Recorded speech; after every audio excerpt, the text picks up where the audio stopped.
but where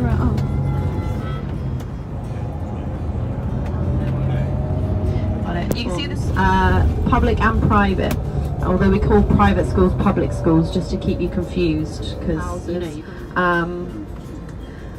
yeah, so that's a fairly common, and I just went to a very standard, normal, comprehensive school. Was nothing special at all. Some of the schools have a slightly less formal uniform now. They'll go for a branded polo shirt and a branded sweatshirt rather than the knitted jumper and the blazer and the tie. But all our schools have uniforms. Every so often, maybe 2 or 3 times a year, you'll have a non-uniform day at school. And they normally do it in the pouring rain. Very strange, and they're yes, they're posing. The little boys. The man is oblivious. He's probably the grandfather who's meant to be looking after them. I don't know. He's probably had to pick them up from school. But I think there's a future on this. You see, free show. Yeah. That's cool. There's the future. Yes, one of them's even got the right haircut as well. So yes, just they'll do this for every. And the man is still oblivious completely, just yes, reading all about the daily politics, and those two are doing a show for them. So that's the bank, the shelter on the right. Whoops. And when we cross, oh, you couldn't make it up, could you? They'll still be there when I come back at 7 o'clock, probably. They'll still be entertaining everyone. When we turn now on the other side of the road, facing the little shelter, are they still performing? The church on the left is St Barnabas Church, and this is a little view of the landmarks in Penny Lane. But now we'll drive the length of Penny Lane. Oh, we're going to get stuck because there's a giant juggernaut lorry coming up. He's already stuck, but I think we're going to leave a bit of space for him to manoeuvre. We are indeed. So we'll wait for the lorry to come up, and this is the way down to Dovedale Road School, the little primary school for both George and for John. The school is still there, still going strong, and John Lennon had really nice memories of this school, and he and Yoko donated quite a lot of money to the school for them to buy nice extra equipment and sports equipment and so on. So Dovedale Road School, very important. When we get to the end of the road, you'll see just on the left, once we get past these men, he was only 14, almost 15, and Paul McCartney, 3 of them were together in John Lennon's first group. And they played here at Dovedale building, which today is a pub, and it was the church hall. And this is where the Beatles, and that's the sign that Paul McCartney added his fading, because he wrote it directly onto the stone wall. So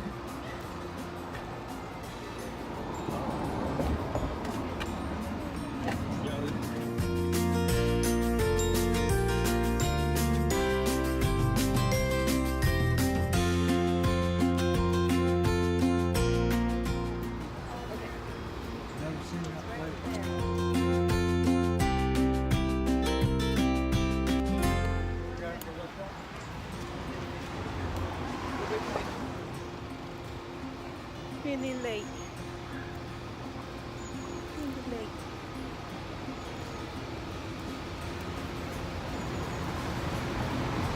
just arrived. This week is the start of the new academic year at the university, and the 18-year-olds who are away from home for the first time. And then you'll see one of our football pitches, but this is for Gaelic football, Irish football. The only rule is by the wealthy merchants. So as we come into Sefton Park, you've done the Penny Lane experience. Let's listen to the music now.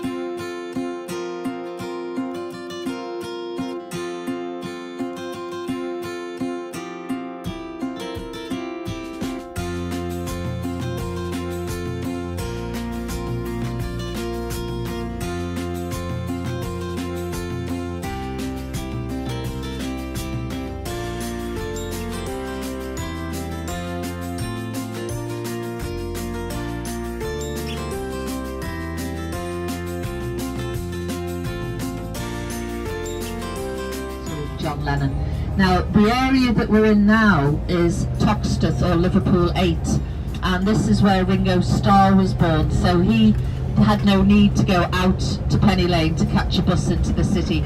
From here he could walk in. His street is down on the left, the next road on the left. Right at the end it leads to a tiny road and a tiny house which is being renovated at the moment. This is a very poor area of the city. Once wealthy merchants lived here, but they left at the end of the 19th century, and this is where the immigrants moved in. And it still is the melting pot of Liverpool, Liverpool 8. And Ringo had a very humble and very poor start to life, and he lived here in this area till he was 23 when he left Liverpool with the others. And until he was 23, Ringo Starr didn't know what it was to have a bathroom. Never lived in a house with a bathroom. Had to go to the local swimming pool every week and rent a bathroom to have a bath or wash his hair.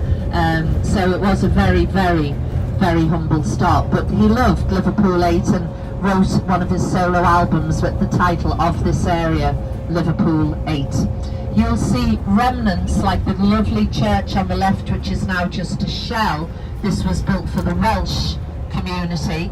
And then as we proceed along the boulevard, on the right hand side, when we come to the next corner, is the most magnificent Byzantine synagogue for the rich Jewish merchants who lived here. You'll see, if you look to the right, the Star of David in gold over the door. The next building with the green drain pipes, that was a rich merchant's house. He was also a consul for Japan, and he has a huge hall at the back, and now it's full of students. And now the English church, Anglican Church of St. Margaret's.